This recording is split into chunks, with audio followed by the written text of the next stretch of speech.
देखिए ये कह रहा है कि आपको टू वेरिएबल फंक्शन डिफाइन कर रखा है, which of the following statement is true, मतलब सिंगल करेक्ट होगा इसमें। तो एफ बाउंडेड है और उसका जो डेरिवेटिव है वो भी बाउंडेड है, डेरिवेटिव एक्स के रेस्पेक्ट में, मतलब partial derivative of F with respect to X वो भी बाउंडेड है। यहाँ एफ बाउंडेड है, उसका पार्शियल डेरिवेटिव एक्स के रेस्पेक्ट में बाउंडेड है, दोनों फंक्शन बाउंडेड है। अच्छा ये चेक करा, bounded unbounded, unbounded bounded, both unbounded both bounded. तो कैसे चेक करते हैं आप कोई फंक्शन बाउंडेड या अनबाउंडेड है? R cos theta R sine theta रख देते। ठीक है, रख के देख लो। तो अभी उसके लिए मतलब ये कार्टेशियन फॉर्म में है, एफ एक्स वाई में है। आप ये कह रहे हैं कि ठीक है इसको हम पोलर फॉर्म में कन्वर्ट कर लेते हैं, तो इसके करस्पॉन्डिंग पोलर फॉर्म अगर आप लिखेंगे तो क्या आएगा, है ना। कई सारे अप्रोच होते हैं क्वेश्चंस के। तो अभी del F upon del X जिनको चाहिए, तो सिंपली आप क्या करो, आपको अगर del F upon del X चाहिए ना, तो you just differentiate this with respect to X, assuming y as a constant, क्योंकि हम सिर्फ x के रेस्पेक्ट में डिफरेंशिएट करें तो y will behave like a constant with respect to x। तो जस्ट आप कोसेंट रूल लगा के डिफरेंशिएट कर लो, ये आ जाएगा। बाकी ये क्या होगा, तो आपको एफ एक्स 0 0 निकाल के देखना पड़ेगा, है ना, कि क्या आएगी।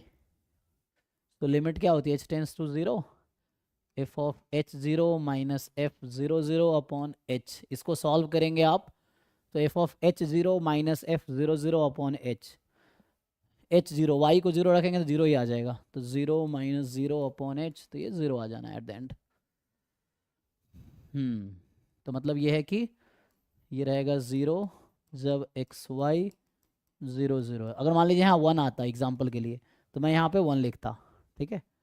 तो देखिए अब इसको डिफरेंशिएट कर लीजिए क्वोशिएंट रूल से, और फिर आप देख लीजिए क्या होगा। तो अभी के लिए अगर जैसे पोलर फॉर्म में इसको लिखने की कोशिश करें तो ये बनेगा R cube cos square theta sine theta upon R square, है जी। तो आर क्यूब से आर स्क्वायर कैंसिल करेंगे तो एक आर यहाँ बचेगा, और ये तो बाउंडेड क्वांटिटी है। तो कहने का मतलब ये है कि जब X Y will approach to very large number, है ना, ये बहुत एक्स या वाई में से कोई लार्ज होगा, कोई एक भी लार्ज होगा, तो उस केस में आर जो है, जो कि आप जानते हैं एक्स स्क्वायर प्लस, तो ये बहुत लार्ज होगा।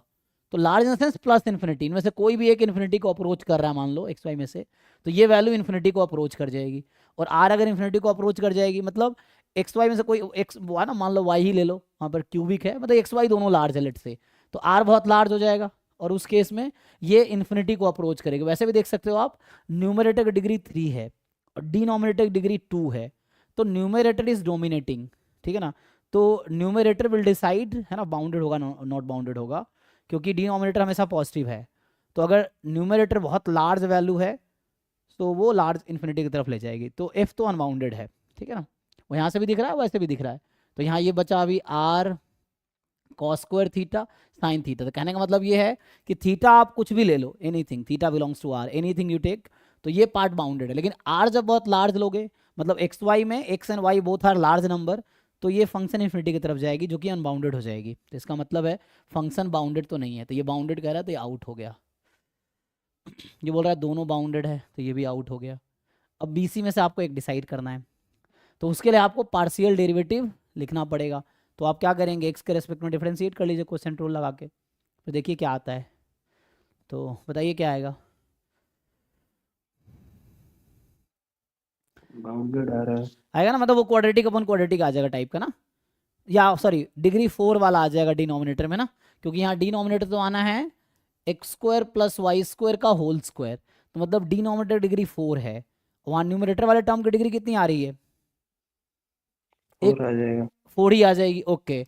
तो उसमें से फिर आर गायब हो जाएगा, तो वो जो भी आएगा वो थीटा के टर्म में आएगा, साइन कॉस समथिंग आएगा, है ना। मतलब जब हम इसको पोलर फॉर्म में लिखेंगे तो आर गायब हो जाना है, कैंसिल हो जाएगा, 4 4 डिग्री आएगी। तो सिंपल क्वोशिएंट रूल लगाइए आप लोग, मैं जो कह रहा हूँ आप लिख के देखो तो आपको इजीली समझ आएगा, है ना। तो क्योंकि एग्जाम में भी खुद ही लिखना पड़ेगा आपको, तो लिखोगे तभी तो समझ आएगा। तो इसको चेक करो, आर पावर है ना, तो पोलर में कन्वर्ट कर लो, जस्ट साइन कॉस में आएगा। इसका मतलब मैं कितना लार्ज एक्स वाई ले लूँ, आर फाइनाइट ही रहना है, क्योंकि मतलब ये फंक्शन फाइनाइट ही रहना है, क्योंकि इसमें आर है ही नहीं। तो मैं एक्स वाई कितना भी लार्ज लूँ उससे कोई फर्क नहीं पड़ेगा, थीटा हमारा 0 से 360 होगा, तो साइन कॉस बाउंडेड रहेगा, तो फंक्शन बाउंडेड रहेगी, ठीक है। तो एफ तो अनबाउंडेड है और ये बाउंडेड है, तो ये सही हो जाएगा। जो मैंने बोला आप करके देखिए जस्ट, ये बस टर्म निकालिए, फिर इसको पोलर फॉर्म में ले जाइए, आपको आइडिया हो जाएगा।